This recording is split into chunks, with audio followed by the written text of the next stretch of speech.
Welcome to مستر أحمد البرماوي English Channel. مرحبا بكم في قناة مستر أحمد البرماوي اللغة الإنجليزية، قناة اللغة الإنجليزية المرحلة الابتدائية والإعدادية والثانوية. بس ما تنساش تشترك في القناة وتفعل الجرس وتعمل سبسكرايب وتسيب تعليقك. شكرا. Welcome to مستر أحمد البرماوي English Channel.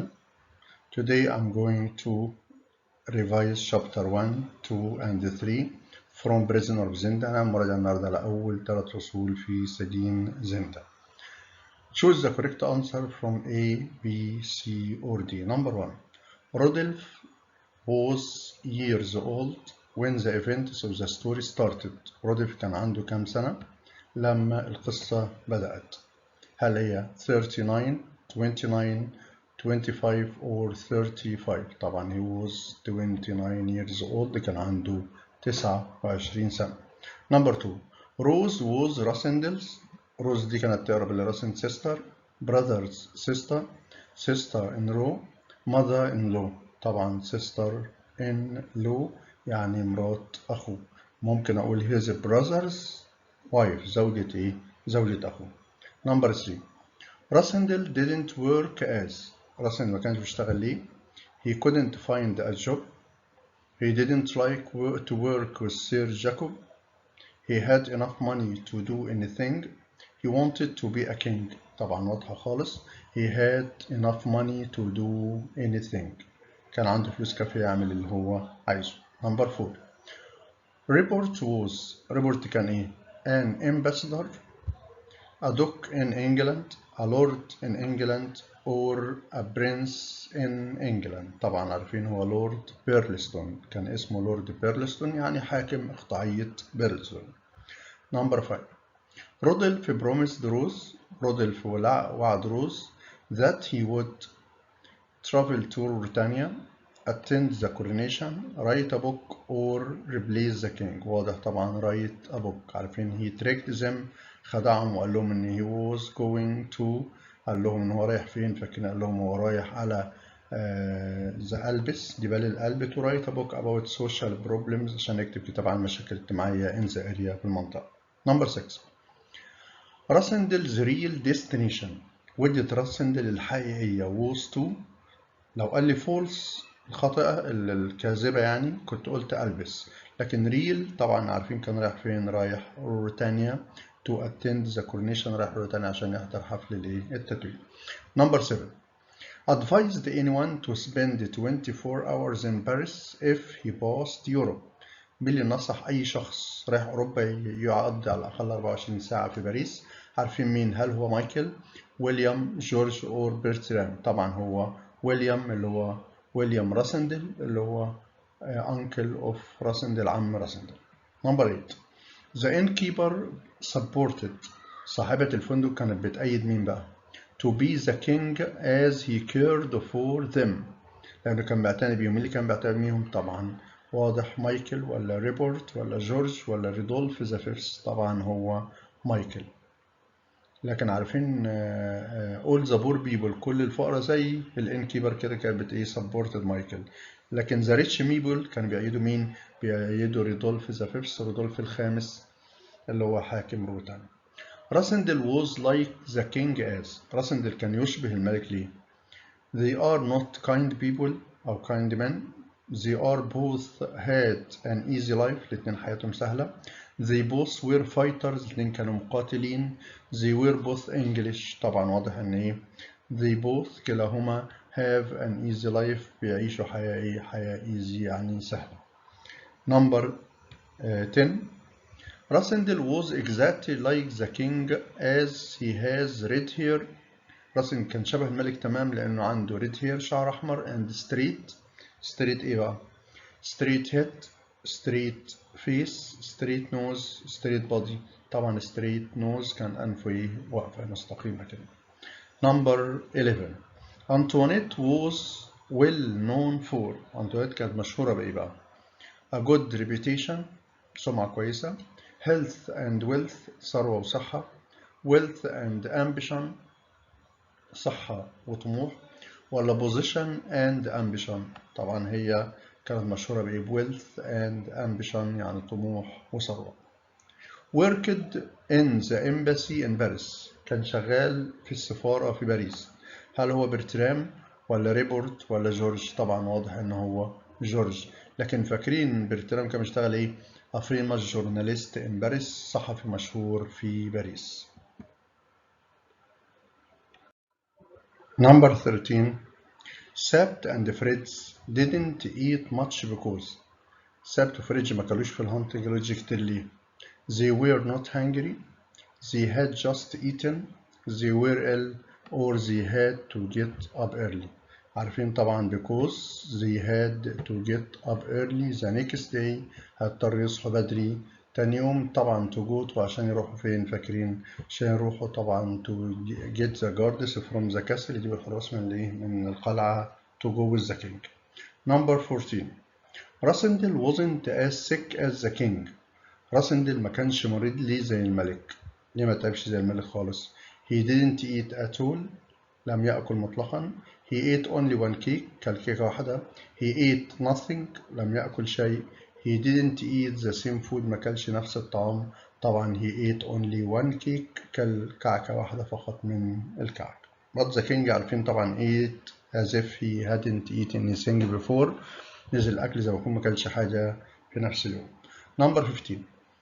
جوزيف was a جوزيف دي كان إيه بقى؟ مايكل's servant, Robert's friend, the king's servant, or one of the 6 men. طبعا he was a special king's servant، كان الخادم الشخصي للملك. Number 16. سبت advised the king not to eat much. سبت نصح الملك ما ياكلش كتير as the food may be poisonous. الطعام ربما يكون سام. ولا they had to leave early the next day. مضطرين يمشوا بدري تاني يوم. ولا he could eat more cakes. ممكن ياكل كيك أكتر. ولا جوزيف was a bad cook. طبعا واضحة الإجابة، لأن they had to get up early أو leave early the next day to go to the castle. مضطرين يصحوا تاني يوم بدري. Number 17. سبت suggested that سبت اقترح to save the coronation لإنقاذ coronation اللي هو حفل التتويج and spoil Michael's evil plan ويفسدوا خطة مايكل الشرير. عارفين مايكل's evil plan was to kill the king، هي قتل الملك، to replace the king عشان يحل محل الملك. هل هي راسندل could replace the king، ولا راسندل could be a king forever ده الملك الأبد، ولا they could tell the people the truth ولا الناس الحقيقة، ولا first could replace the king؟ واضحة أوي because راسندل could replace the king ممكن يحل محل الملك at the coronation في حفل الإيه؟ في حفل التتويج. Number 18. جوزيف locked Johan's mother in the cellar. حبسها in the cellar as she left the king alone, or she killed the king, she poisoned the king, or she overheard their plan. لأنها overheard استنطت على their plan على الخطة بتاعته. Number 19. If راسندل refused to replace the king، لو راسندل رفض يحل محل الملك، مايكل would take in 24 hours، هياخد ايه خلال 24 ساعة؟ هل the king ولا the throne اللي هو العرش، ولا the cup الكاس، ولا زي طبعا the throne العرش. Number 20. مايكل wanted to kill the king. مايكل كان عايز يموت الملك or kidnap him أو يختطفه ليه؟ to prevent the coronation، ولا to prevent the marriage، ولا protect the procession يحمي الموكب، ولا protect the coronation؟ طبعا to prevent the coronation عشان يمنع حفل التتويج. Number 21. Signed the permit to get out of the capital city. من اللي وقع الإذن عشان يغادروا العاصمة. عارفين after the king was kidnapped Michael controlled the capital city، كان بيسيطر على العاصمة، و closed the doors بيقفل البيبان of the city. لذلك they had to get a permit، لازم يحصلوا على permit إذن. مين اللي وقع الإذن دي فاكرين؟ هل هو the king، راسندل، or سابت؟ طبعا سابت signed the king instead of signed the form instead of the king، هو اللي مضى الاستمارة مكان الملك. 22. راسندل and سابت got out of the palace through خرجوا من القصر من خلال إيه؟ of a secret passage. خرجوا من a door, window or panel. panel طبعا معناها باب خشب أو لوح خشب موجود بيؤدي lead to a secret passage، بيؤدي إلى ممر سري. فاكرين طبعا to the back gardens of the palace للحدائق الخلفية للقصر. Number 23. People in the old part were loyal to. الناس في الحي القديم اللي هم بور بيبول يعني were loyal to كانوا مخلصين لمين؟ the king, the duke, the queen or the princess. طبعا كانوا مخلصين إلى the duke اللي هو الدوك مايكل. عارفين حتى زياد his pictures or his paintings كانوا معلقين البينتينجز بتاعته اللوح بتاعته in the windows of the houses في شبابيك البيبان شبابيك البيوت. Number 24. راسندل decided to enter the old part alone. فكان راسندل قرر يخش الحي القديم لوحده ليه؟ to pass the Marshall's test عشان يجتاز اختبار المارشال، ولا to prove to the poor people that he trusted them عشان يثبت للناس الفقراء ان هو بيثق فيهم، ولا to try to change the king's image يحاول يغير صورة الملك، ولا A B C A B and C. طبعا هي واضح ان هي A B and C التلاتة صح طبعا. Number 25. What did Princess Flavia say about Rasendel after the coronation؟ الأميرة فلافيا قالت إيه على راسندل بعد حفل التتويج؟ فاكرين لما ركبت مع الكارج العربة and take a round in the capital، خدوا لفة في العاصمة كده في الكارج في العربة. عارفين قالت له إيه؟ هل هو he had changed didn't change، ولا he was fatter تخن شوية، ولا he was as usual كان معتاد؟ طبعا he had changed. لما قالت له you seemed a little thinner شكلك رفعت شوية كده and you seemed serious وتبدو جاد أو tired متعب. Number 26. Which way did Michael and Max take at the fork؟ عارفين لما راحوا على زندا في فورك مفترق طرق. One lead to the castle واحد بيؤدي على القلعة والتاني بيؤدي على الهانتنج لودج. Which one they took؟ خدوا الهون. فاكرين they took the way to the castle خدوا الطريق المؤدي للقلعة. طب ليه ما راحوش الهانتنج لودج؟ فاكرين لأن there might be a trap احتمال يكون في فخ هناك. فاكرين لما ماكس قال له if all is well لو كل شيء على ما يرام why we go there ليه نروح هناك. 27.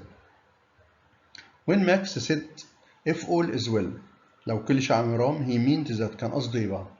the king was killed الملك قتل، the king was kidnapped، ولا the king was freed اللي هي اتحرر يعني، ولا the king was ill؟ طبعا the king was kidnapped معناه ان الملك اتخطف لان خطتهم ان هم يخطفوا الملك. Number 28. سبت could kill Michael at the fork. احنا عارفين بمطارق الطرق لما سبت طلع مسدسه كان عايز يطلق النار على ليه بقى but he didn't. لماذا لم يطلق النار؟ as he knew لأن عارف it wouldn't help the king لو ضربه بالنار مش هيساعد الملك، ولا would help the king، ولا would lead him to prison هيخش السجن، ولا wouldn't help the princess. طبعا واضحة الأولى. لا if he killed Michael لو قتل مايكل في هذا الوقت it wouldn't help the king مش هتساعد الملك as they didn't know his place ما يعرفوش ايه مكانه. Number 29. The 6 torn handkerchiefs الست مناديل ممزقة on the ground. هنفكر الست مناديل دول اللي سبت استخدمها to tie جوهان the mother يربط بهم أم جوهان. لما رجعوا لقوا المناديل الممزقة على الأرض. فال6 torn handkerchiefs torn on the ground by the hunting lodge مين؟ ست مناديل اللي هم متقطعين دي تعني ايه؟ تعني the duke men killed Joseph رجال الملك قتلوا رجال الدوق قتلوا جوزيف، ولا the dukes men kidnapped the king خطفوا الملك، ولا جوهان the mother told them the truth جوهان the mother قالت لهم على الحقيقة، ولا A B C and D. طبعا هي اللي واضحة A B and C. Number 30. راسندل had to continue to be the king because راسندل اضطر انه يمارس دور الملك او يحل محل الملك ليه؟ The king was kidnapped لأن الملك اتخطف، ولا he wanted to be a king عايز يبقى الملك، ولا the king was killed الملك اتقتل، ولا he loved the princess كان بيحب الأميرة. طبعا اضطر ليه لأن the king was kidnapped لأن الملك اختطف. Number 31. راسندل refused to replace the king at first as راسندل كان رافض في الأول إنه يحل محل الملك. ليه؟ فلافيا might recognize him.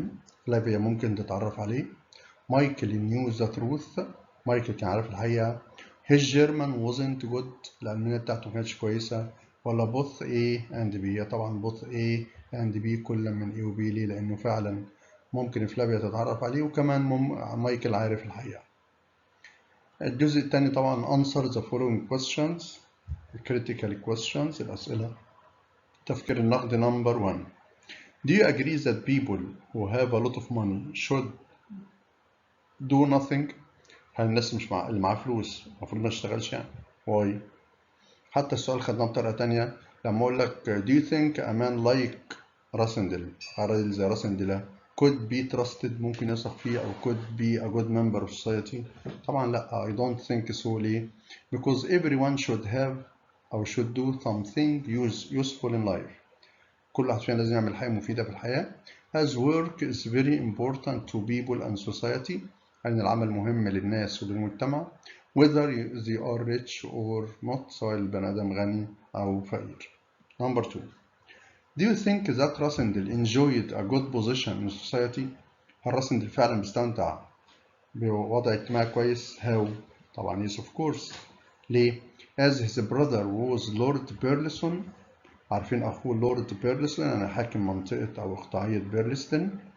and his sister-in-law Rose was a countess، ومرات أخوه روز كانت a countess أميرة. number 3. do you think the king and Michael could be friends؟ why؟